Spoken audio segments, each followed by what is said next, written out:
Hi fam, this is awinolinet channel, and I bring you a variety of stuff, but I also know how to make creative art.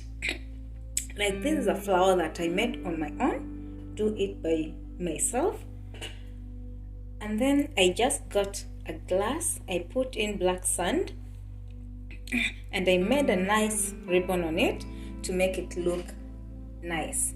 Then I also tailored this table mat by my own. So if you're interested in such nice stuff, do it by yourself and do it by yourself. If you're interested in this art and craft, just give me a thumbs up, give me a like, leave a comment to show me that you are interested. And if the number is big, we are going to open a section in my YouTube channel that we will call it a Do It By Ourselves.